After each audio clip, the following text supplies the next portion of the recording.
আল্লাহ নবী দেখলেন যে মদিনার অর্থনৈতিক কন্ট্রোল যদি ইহুদিদের হাতে থাকে, আমি কিভাবে রাষ্ট্র চালাবো। তখন আল্লাহ নবী আনসারীদের বললেন, এই শোনো, তোমাদের যা জমি জায়গা আছে, যা টাকা পয়সা আছে, তা ভাগ ভাগ করে একটা অংশ মুহাজির যারা খালি হাতে আসছে মক্কা থেকে, এদেরকে দিয়ে দাও। এরা ব্যবসা বুঝে, এরা ব্যবসা করতে পারবে। রাসূল সাল্লাল্লাহু আলাইহি সাল্লামের কথা শুনে আনসারীরা তাই করলেন। সবাই কেউ নিজের সম্পদের অর্ধেক, কেউ নিজের সম্পত্তির 3 ভাগের 1 ভাগ মুহাজিরদের দিয়ে দিলেন। আর মুহাজিরেরা ব্যবসা বুঝে ওরা ব্যবসা শুরু করে দিল। অল্প কয়েকদিনের মধ্যে উসমান ইবনে আফফান, আব্দুর রহমান ইবনে আউফ, জুবাইর ইবনুল আওয়াম, এরা হচ্ছে কোটিপতি সাহাবী, মাল্টি বিলিয়নার সাহাবী। এরা রাসূল সাল্লাল্লাহু আলাইহি ওয়াসাল্লামের জীবদ্দশাতেই কোটিপতি হয়ে গেছিল। তো এরা যদি কোটিপতি না হতো, তাহলে ওই মদিনার অর্থনীতির কন্ট্রোল কাদের হাতে থাকতো? ইহুদিদের হাতে। এখন কি সমস্যা হতো, খালি একটা উদাহরণ বলি। মদিনায় গিয়ে যখন প্রথম রাসূল সাল্লাল্লাহু আলাইহি ওয়াসাল্লাম মসজিদে নববী তৈরি করে, তখন মসজিদে নববীর সামনের কুয়ার মালিক ইহুদি। সামনের কুয়ার মালিককে ইহুদি। আজকেও সৌদি আরবের সবচেয়ে বড় সমস্যা পানি। আজ থেকে 1400 বছর আগে তাহলে কত সমস্যা হতে পারে পানি নিয়ে। তো এখন এই মসজিদে নববীতে যারা সালাত আদায় করতে আসবে, এদের ওযু করা লাগবে। তো ওযু করতে এদের অনুমতি নিতে হবে কার? ইহুদির। তাহলে মাথাটা নত কার হচ্ছে? মুহাম্মদ সাল্লাল্লাহু আলাইহি ওয়াসাল্লামের। নত হচ্ছে না যে ইহুদি তোমার এখানে আমার উম্মত উজু করবে, একটু অনুমতি দাও। তাহলে অর্থনৈতিক মুক্তি ছাড়া মাথা উঁচু হয় না। মুহাম্মদ সাল্লাল্লাহু আলাইহি ওয়াসাল্লাম বললেন, কে আছে এমন যে কুয়া কিনে দিতে পারবে আল্লাহর সন্তুষ্টির জন্য? জান্নাত। উসমান ইবনে আফফান বলল, আমি আছি আল্লাহর নবী। আল্লাহু আকবার। তাহলে উনি যে ওনার টাকা দিয়ে মসজিদে নববীর সামনের কুয়াটা কিনে দিলেন, তাতে সম্মান কার রক্ষা হলো? মুহাম্মদ সাল্লাল্লাহু আলাইহি ওয়াসাল্লামের রক্ষা হলো। মাথা উঁচু থাকলো। এই জন্য অর্থনৈতিক মুক্তি ছাড়া কখনো গোলামি থেকে মুক্তি হয় না। উম্মতে মুহাম্মাদি কখনো চাকুরিজীবী জাতি ছিলই না। এই উপনিবেশের পর তারা শিখেছে চাকরি করতে হয়। এটা আল্লামা ইকবালেরও সেম অ্যানালাইসিস, কে নাহি মাকাম কি খুগর তবিয়তে আজাদ, সৈরে মিসালে নসীম पैदा कर, हजार चश्मा फूटे तेरे संगे राह से, खुदी में डूब के জরবে মুসা পায়, জরবে কলিম পয়দা কর। তো এই কবিতাটার অর্থ হচ্ছে, উনি বুঝাচ্ছেন যে মুসলমানেরা কখনো নির্দিষ্ট জায়গার মুখাপেক্ষী ছিল না। আপনি সব সাহাবীর জীবনী উঠিয়ে দেখেন যে সাহাবীদের 100%-এর 80% নিজ এলাকায় মারা যায়নি, 70%, 60% নিজ এলাকায় মারা যায়নি। ধরেন জন্ম হয়েছে মক্কায় অথবা মদিনায়, তারপরে ইসলামিক খেলাফতের রাষ্ট্রের সীমানা যত বাড়তে থেকেছে, কেউ দাওয়াত নিয়ে চলে গেছে মিশরে। যেমন আবদুল্লাহ ইবনে আমর ইবনে আল-আস চলে গেছে মিশরে, আবদুল্লাহ বিন আব্বাস চলে গেছে মক্কায়, আবদুল্লাহ বিন মাসউদ চলে গেছে কুফায়। তাহলে যতদূর পর্যন্ত ইসলামের রাষ্ট্র বাড়তে থেকেছে, এরা কোরআন এবং হাদিসের দাওয়াত নিয়ে ততদূর পর্যন্ত যেতে থেকেছে। কেউ কখনো মনে করেনি যে না, আমাকে এখানেই থাকতে হবে। তো মরু যাযাবরেরা কখনো নির্দিষ্ট জায়গার মুখাপেক্ষী হয় না। আর মুসলমানেরা ব্যবসায়ী জাতি, যতদূর পর্যন্ত ইসলাম গেছে তার 50% যদি হয় যুদ্ধ, তো 50% ব্যবসা। যেমন মালয়েশিয়া, ইন্দোনেশিয়া, ব্রুনাই, এগুলোতে কোনোদিন যুদ্ধ হয়নি ইসলামের নামে। তাহলে ওরা ইসলাম গ্রহণ করলো কিভাবে? আরব ব্যবসায়ীরা ব্যবসা করতে করতে চলে গেছে মালয়েশিয়া, ব্যবসা করতে করতে চলে গেছে ইন্দোনেশিয়া, ব্যবসা করতে করতে চলে গেছে ব্রুনাই।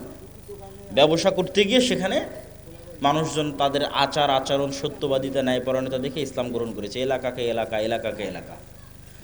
তো মুসলমানেরা ব্যবসায়ী জাতি। ব্যবসা ছাড়া টাকা ইনকাম করে আপনি দান করতে পারবেন না শান্তি মতো। আর জান্নাত শুধু ইবাদত দিয়ে জান্নাত 100% কনফার্ম করা কঠিন। আবার শুধু পাপ মুক্ত থাকার চেষ্টা করেও 100% জান্নাত কনফার্ম করা কঠিন। যেমন এখানে কেউ দাঁড়িয়ে বলা কঠিন যে আমি আমার জীবনে 1 ওয়াক্ত সালাত কাজা করিনি, অথবা এটা দাঁড়িয়ে বলা খুব কঠিন যে আমি প্রত্যেক 5 ওয়াক্ত সালাতের শুরু থেকে শেষ পর্যন্ত শুধু আল্লাহর কথা স্মরণে রাখি, আর কারো কথা, দুনিয়ার কোনো কথা আমার মাথায় আসে না। এটা বলা কঠিন। তাহলে কেউ কিয়ামতের মাঠে দাঁড়িয়ে আল্লাহকে বলতে পারবে না যে আল্লাহ, আমি 1 ওয়াক্ত সালাত কাজা দিইনি, অথবা আমাকে জান্নাতে দিতেই হবে। এই চ্যালেঞ্জ দেওয়া কঠিন, জান্নাত দিতেই হবে। অথবা কেউ দাঁড়িয়ে বলবে যে আল্লাহ আমি একটাও গুনাহ করিনি, আমাকে জান্নাত দিতেই হবে, এটাও চ্যালেঞ্জ দেওয়া কঠিন। তাহলে জান্নাতে যাওয়ার জন্য আল্লাহর রহমতের ভিখারি, আল্লাহ ভালো মতো ইবাদত করতে পারিনি, অনেক গুনাহ করেছি, ক্ষমা করে দাও, আল্লাহ দয়া করলে এবার জান্নাত। কিন্তু জান্নাত কনফার্ম করার দুইটা রাস্তা আছে, চ্যালেঞ্জ, যে জান্নাত আমারই, যাবই। একটা হচ্ছে জীবন আল্লাহর রাস্তায় দিয়ে শহীদ হয়ে যাওয়া, এটা কনফার্ম 100%। শহীদের রক্ত জমিনে পড়ার আগে তার যদি ইবাদতেরও কোনো কমতি থাকে ওটাও মাফ, আর যদি কোনো গুনাহ থাকে ওটাও মাফ। তাহলে একটা কনফার্মেশন পাওয়া গেল যে জীবন যদি আল্লাহর রাস্তায় দিয়ে দেওয়া যায় জান্নাত কনফার্ম। আরেকটা কনফার্ম করার রাস্তা হচ্ছে টাকা, অর্থনৈতিক ইবাদত, এটাতে জান্নাত কনফার্ম হয়। আল্লাহ জান্নাত বিক্রি করবে, ঠিক যেমন আপনাদের গাইবান্ধা শহরে, গোবিন্দগঞ্জ, সাঘাটা, বগুড়া, গুলশান, বনানী, দুবাই, এগুলোতে যেমন প্লট বিক্রি হয়, আপনি ফ্ল্যাট কিনেন, এরকম আল্লাহ সুবহানাহু ওয়া তাআলা জান্নাতের প্লট সেল করবে, বিক্রি করবে। কোরআন মাজিদে অ্যানাউন্স দেওয়া আছে, বিজনেস হিসেবে ঘোষণা দেওয়া আছে, বিক্রি হিসেবে ঘোষণা দেওয়া আছে। আমি বানিয়ে বলতেছি না। ইন্নাল্লাহ আশতারা মিনাল মুমিনিনা আনফুসাহুম ওয়া আমওয়ালাহুম বিআন্না লাহুমুল জান্নাহ হাল আদুল্লুকুম আলা তিজারাতিন তুনজিকুম মিন আযাবিন নার। তাহলে আল্লাহ বিজনেসও ঘোষণা দিয়ে রেখেছে, আল্লাহ সুবহানাহু ওয়া তাআলা ক্রয় বিক্রয় ঘোষণা দিয়ে রেখেছে। তাহলে জান্নাতের বাড়ি, আপনাদের ভাষায় প্লট, ফ্ল্যাট আল্লাহ বিক্রি করবে, সেল করবে, এবং এটাকে আল্লাহ ব্যবসা বলছে। এবং এই ব্যবসাটা শতভাগ লাভজনক। কেন শতভাগ লাভজনক সেটাও বলবো। তো তার আগে বুঝি যে টাকা দিয়ে জান্নাত কিভাবে কিনা যাবে। দুনিয়াতেই আল্লাহ সুবহানাহু ওয়া তাআলা অসংখ্য ইবাদতের কমতিতে টাকার জরিমানা দিয়ে মাফ করার ব্যবস্থা করেছেন, এবং অসংখ্য গুনাহের কাফফারায় টাকার জরিমানা দিয়ে মাফ করার ব্যবস্থা করেছেন দুনিয়াতেই। যেমন কেউ হজ এবং ওমরা করতে গেছে, ওমরা করতে গিয়ে কোনো একটা ইবাদত ছুটে গেছে, বড় একটা ইবাদত, জামরায় হয়তো পাথর মারতে যেতে পারেনি, তাহলে ইবাদতে কমতি হয়ে গেছে। এখন আল্লাহ রাসূল বলতেছে ঠিক আছে, কমতি যেহেতু হয়ে গেছে, তুমি একটা দম, একটা দুম্বা, একটা খাসি আল্লাহ রাস্তায় কুরবানি করে দাও, ওইটা এটাকে মেকআপ করবে, কাভার দিবে। তাহলে টাকা দিয়ে ইবাদতের কমতি পূরণ করা যাচ্ছে। এবার গুনাহের কাফফারা, রমজান মাসে দিনের বেলায় কেউ তার স্ত্রীর সাথে সাংসারিক জীবনে গেছে, আল্লাহ সুবহানাহু ওয়া তাআলা কোরআনে আয়াত অবতীর্ণ করে বলতেছে গোলাম আজাদ করতে হবে অথবা 60 জন মিসকিনকে খাওয়াতে হবে। তো গোলাম আজাদ করতেও টাকা লাগবে, 60 জন মিসকিনকে খাওয়াতেও টাকা লাগবে। তাহলে টাকাটা দিয়ে গুনাহের কাফফারা হচ্ছে দুনিয়াতে। এই সেম নিজাম ব্যবস্থা কিয়ামতের মাঠেও থাকবে।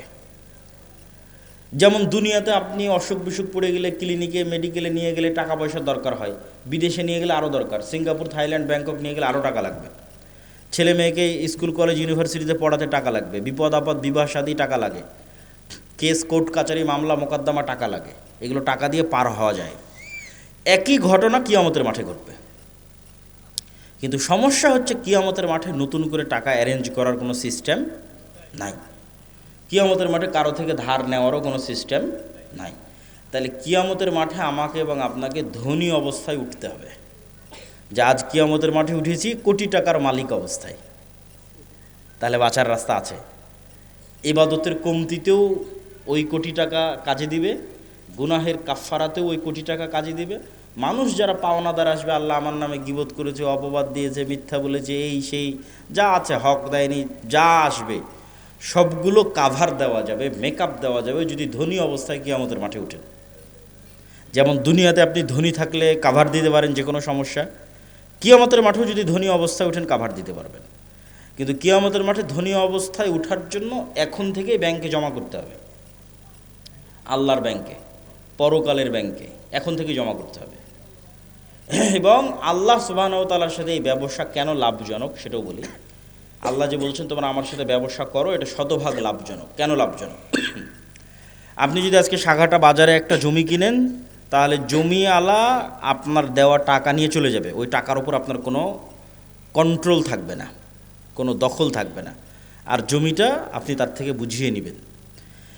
এখন আল্লাহ সুবহানাহু তাআলার জন্য আপনি পরকালের অ্যাকাউন্টে যে টাকা জমা দিবেন, ওই টাকা কি আল্লাহ নিয়ে চলে যাবে? ওই টাকা দিয়ে যদি আপনি মসজিদে একটা এসি বা একটা ফ্যান লাগান, ওই ফ্যানের বাতাস কে খাবে? আপনিই তো খাবেন। ওই টাকা তো আর আল্লাহ নিয়ে গেলেন, আর ফ্যানের বাতাসও আল্লাহ খাবে না। ধরেন আপনি টাকা দিয়ে একটা গরু জবাই দিলেন, ওই গরুর গোস্ত কে খাবে? আপনিই খাবেন না? ওই গরুর গোস্ত আল্লাহর কাছে চলে যাবে, আল্লাহ নিয়ে যাবে? আল্লাহ খাবারের মুখাপেক্ষী নয়। তাহলে আরেকজনের সাথে যখন লেনদেন হচ্ছে তখন টাকা কিন্তু চলে যাচ্ছে, আর আল্লাহর সাথে যখন লেনদেন হচ্ছে তখন ওই টাকা আমি ভোগ করতেছি, মাঝখান থেকে ফিরি ফাও আল্লাহ জান্নাত দিয়ে দিচ্ছে। তাহলে আল্লাহর সাথে ব্যবসায় কোনো লস আছে?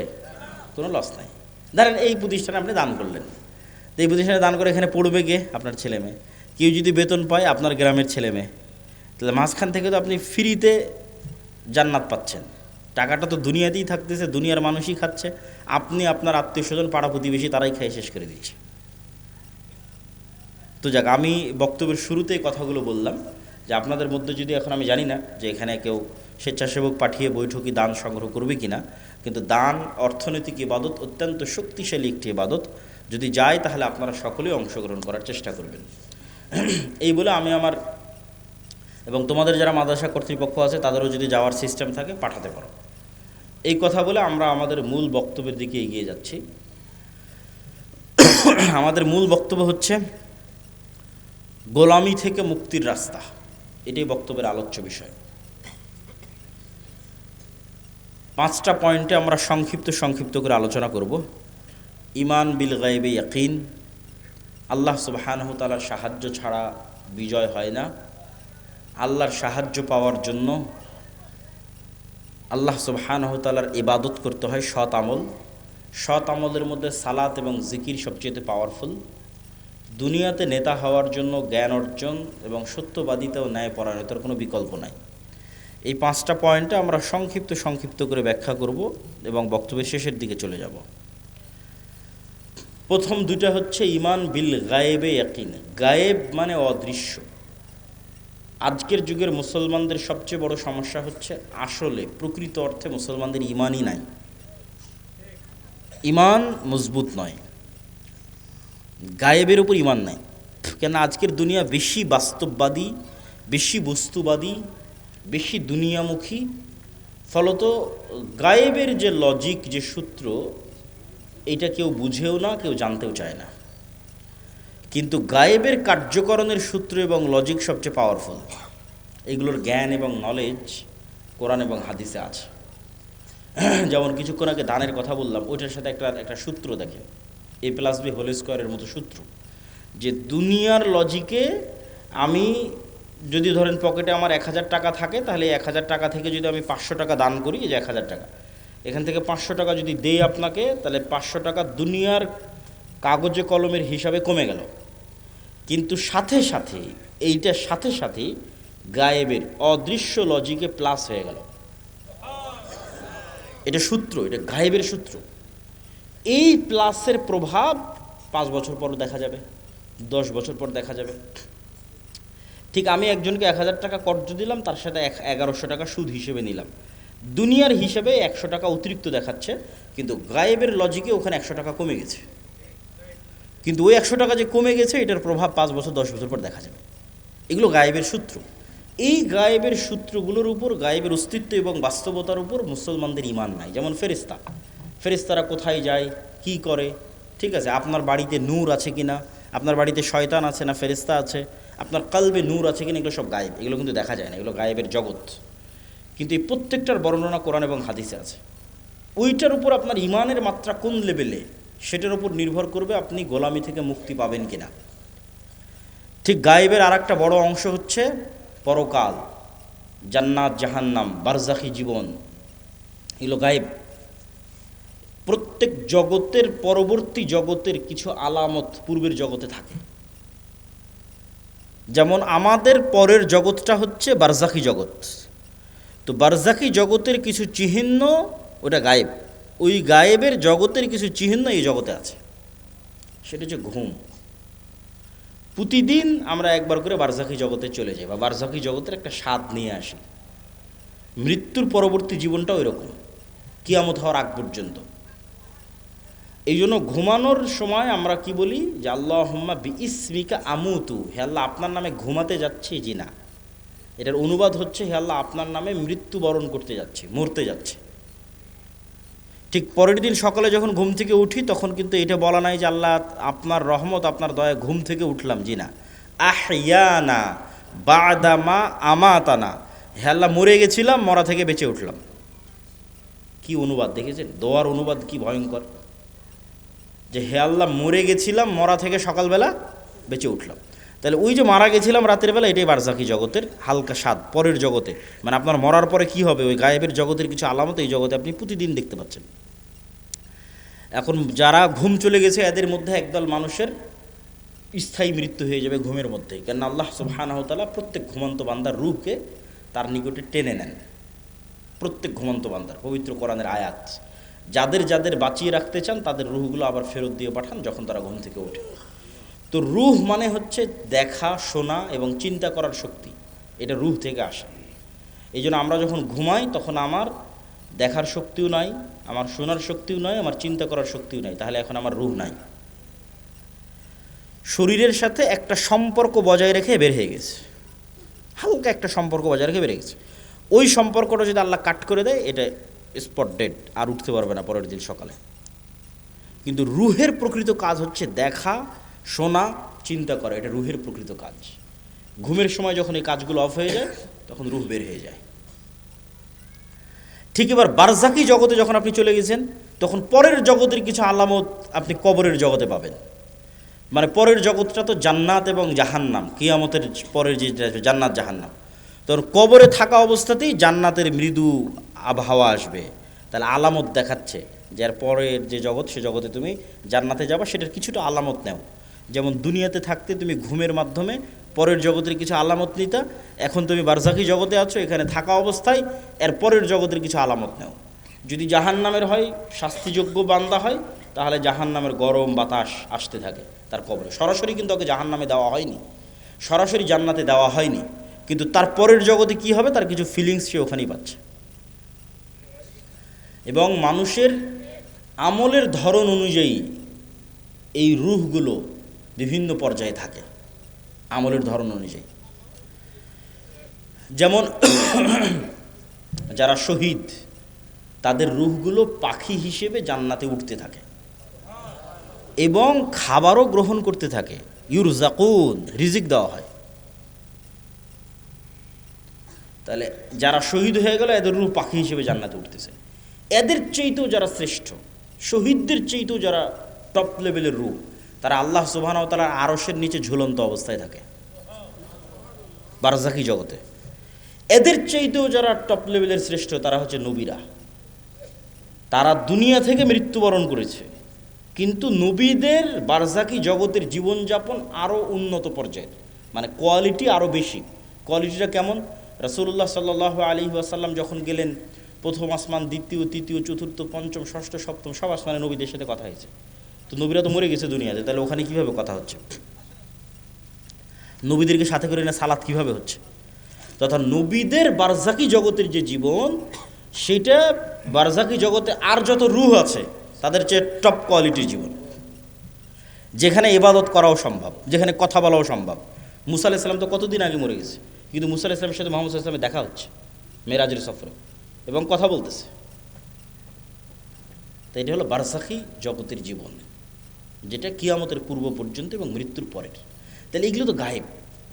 এই গায়েবগুলোর উপর আপনার ঈমান, ইয়াকিন কোন পর্যায়ের, আপনি কোন জায়গা থেকে এগুলোর উপর ঈমান রাখেন? এগুলো কি আপনি চোখে দেখতে পাওয়ার মতো ঈমান রাখেন, না বাস শুনলাম দেখলাম শেষ? যতক্ষণ পর্যন্ত চোখে দেখতে পাওয়ার মতো ঈমান অর্জন এই জিনিসগুলোর উপর না হবে, ততক্ষণ পর্যন্ত গোলামি থেকে মুক্তির রাস্তা তৈরি হবে না। এই জন্য ঈমান মজবুত করা সবচেয়ে জরুরি। আর যদিও আজকের দুনিয়ার বস্তুবাদী জগতে মনে হচ্ছে যে বস্তুবাদী জগতে কিভাবে গায়েবের উপর ঈমান রাখা যায়, কিন্তু আমি চিন্তা করে দেখলাম যে এই বস্তুবাদী জগতে গায়েবের উপর ঈমান মজবুত করার আরও বেশি রাস্তা তৈরি হয়েছে। আমার চিন্তা, আমি উল্টাভাবে চিন্তা করেছি যে মানুষ মনে করতেছে যে সে মোবাইলের আনন্দ বিনোদনের মধ্যে ডুবে যাচ্ছে, মদ, জুয়া, আড্ডা, পৃথিবীতে এমন কোনো গুনাহের রাস্তা নেই যেটা বর্তমানে উন্মুক্ত হয়নি, ফলত সে কীভাবে গায়েবের উপর ইয়াকিন রাখবে? গায়েবের তো কোনো আলামত কোথাও দেখাই যায় না। কিন্তু আমি চিন্তা করে দেখলাম যে না, আমরা আধুনিক যুগে যা যা ব্যবহার করতেছি তা আমাকে গায়েবের প্রতি ইয়াকিন তৈরি করতে আরও বাধ্য করা উচিত। কিভাবে আপনাকে বলি, আজ থেকে 100 বছর আগে এই সাঘাটার কোনো মানুষকে যদি এখন জীবিত করা হয়, 100 বছর আগে এই প্রোগ্রামে নিয়ে এসে বসানো হয় মুরব্বির জায়গায়, দিয়ে তাকে আমি বলবো যে মুরব্বি, আমি এখন যে কথা বলতেছি আমার এই কথাটা না 1000 কিলোমিটার দূরে আমেরিকাতে এখন বাজতেছে, এখন আমার এই কথা উড়ে গিয়ে আমেরিকাতে এখন বাজতেছে, কয়েক হাজার কিলোমিটার দূরে। তো মুরব্বি তো বিশ্বাস করতে পারবে না যে বলে এখানে, বলবে এখানে, বাজবে লন্ডনে সাথে সাথে, এ কেমনি সম্ভব? এ তো গায়েব। এটা কিন্তু 100 বছর আগে এটাই গায়েব, 100 বছর আগে এটাই গায়েব। অথচ আমি কথা বললে আমার এই কথা উড়ে আমেরিকা, পৃথিবী যেদিন সৃষ্টি হয়েছে সেই দিন থেকেই যায়। বুঝেননি মনে হয় আমার কথা? এটা মানুষ জানতো না। এটা তো আলোর গতির মধ্যে, আলোর মধ্যে ডাটা ট্রান্সফার হয়, এই জ্ঞান মানুষের ছিল না। কিন্তু ট্রান্সফার তো ভাই যেই দিন থেকে আল্লাহ পৃথিবী সৃষ্টি করেছে সেই দিন থেকেই হয়। মানে আমি এখান থেকে বলবো আর এটা আলোর গতির সাথে আমার এই কথা সারা পৃথিবীতে ঘুরতেছে, বা আলো যতদূর পর্যন্ত যাচ্ছে আমার এই কথা অতদূর পর্যন্ত যেতে থাকতেছে, এটা যেই দিন থেকে পৃথিবী আল্লাহ সৃষ্টি করেছে সেই দিন থেকেই হয়। তাহলে এটা আমাদের জন্য কি ছিল? গায়েব ছিল। বলেন তো এটা আমাদের জন্য কি ছিল? গায়েব ছিল, তখন জানতাম না। তাহলে এইটা যদি সম্ভব হয় যে কথা বলবো এখানে আর আলোর গতিতে সেই কথা গিয়ে বাজবে আমেরিকায়, এবং আমেরিকায় বসে মানুষ শুনতেছে, এখন লন্ডনে বসে মানুষ শুনতেছে, আপনারা টিভি মোবাইলে ব্যবহার করতেছেন, তাহলে এটা ব্যবহার করা অবস্থায় আপনি কিভাবে বিশ্বাস করতেছেন যে এই কথা আল্লাহ শুনতেছে না? বলেন আল্লাহু আকবার। আপনি মোবাইল ব্যবহার করা অবস্থায় মানুষ আপনার কথা শুনে নিচ্ছে মানুষের তৈরি করা যন্ত্র দিয়ে, আমার এখনকার কথা মানুষ শুনে নিচ্ছে ইংল্যান্ডে বসে থেকে, আমেরিকায় বসে থেকে, আর আমি বিশ্বাস করতেছি আরে আমি যে কথা বলছি এটা তো মনে হয় আল্লাহ শুনতে পাচ্ছে না। তাহলে আপনি আধুনিক প্রযুক্তির প্রত্যেক যে জিনিস ব্যবহার করতেছেন ওই জিনিসে এবার এই স্টাইলে চিন্তা করবেন যে মানুষ যদি এই পর্যন্ত করতে পারে তাহলে আল্লাহ কোন পর্যন্ত করতে পারে। তাহলে আপনি যত চিন্তা করবেন তত গায়েবের উপর আপনার ইয়াকিন বাড়বে। যেহেতু ভয়ঙ্কর আমরা গেড়াকলে ফেসে গেছি। বর্তমান বিজ্ঞান এটাই বলতেছে যে কাফা বিনাফসিকাল ইয়াউমা আলাইকা হাসিবা, যে আজকে তোমার হিসাবের জন্য তুমি যথেষ্ট। আলজামনাহু তাইরাহু, মানুষের সাথে মানুষের পাখিকে আমি মানুষের ঘাড়ের সাথে বেঁধে দিয়েছি, শাব্দিক অনুবাদ করলাম। তো কেমনে মানুষ তার হিসাবের জন্য নিজেই সে যথেষ্ট, আলাদা করে হিসাব করা লাগবে না, এটার একটু দু একটা উদাহরণ দেই। এই যে আমরা এখানে কথা বলতেছি, এই কথা এখন আলোর সহযোগিতায় পৃথিবীর বাংলাদেশের সব জায়গায় পৌঁছে যাচ্ছে। তো এই আলোটা যতদূর যাচ্ছে এই কথা কিন্তু এই আলোর মধ্যে আছে। শুধু কথা না, আমার দৃশ্য, আমার ছবি, আমার ভিডিও এই আলোর মধ্যে আছে। আলো ডাটা ট্রান্সফার করতে পারে, যেটা দিয়ে এরা ক্যামেরার কাজ করতেছে, মোবাইলের কাজ করতেছে, সেটাই। তো এখন আমরা যদি পৃথিবীতে এমন একটা যন্ত্র আবিষ্কার করি যেটা আলোর চেয়ে বেশি জোরে দ্রুত চলে, এটা আবিষ্কার করা মানুষের পক্ষে সম্ভব নয়। কল্পনা করেন যে আমরা একটা অলৌকিক কার্যকলাপের মাধ্যমে একটা মেশিন তৈরি করলাম আলোর চেয়ে জোরে চলে, দিয়ে এখন আজ থেকে 15 বছর আগে চলে গেছি, আলোর চেয়ে বেশি গতিতে 15 বছর আগে চলে গেছি। তো 15 বছর আগে সাঘাটার মাটি থেকে যে আলোটা ছুটেছে আকাশের দিকে, ওই আলোটা এখন যে জায়গায় আছে আমি ওর আগে গিয়ে বসে গেছি, ওর আগে গিয়ে পৌঁছে গেছি, আলোটাকে ধরবো। ওই আলোটাকে ধরার সময় যদি ওখানে আমি কোনো একটা মেশিন সেট করতে পারি, তাহলে 15 বছর আগে এই সাঘাটার মাটিতে বসে আমি যা করেছি তা লাইভ দেখতে পাবো। 15 বছর আগে সাঘাটার মাটিতে আমি যা বলেছি তা আমি লাইভ শুনতে পাবো। এগুলো একটাও হারিয়ে যায়নি, সব আলোর মধ্যে আছে। ওই যে বিজ্ঞান ব্যবহার করতেছে, এখন এখান থেকে উড়িয়ে নিয়ে গিয়ে আমেরিকা লন্ডনে বাজাচ্ছে, তোর তো আলোর সহযোগিতা, ওখান থেকে হারায় না। যে ধরতে চাইবে তোমাকেও ধরতে পারবে। যে তুমি রাতের অন্ধকারেও যদি কিছু করে থাকো সেটাও আলোর মধ্যে ভেসে থেকে গেছে, ওটা ধরা যাবে। লাইভ বদরের যুদ্ধ দেখা সম্ভব।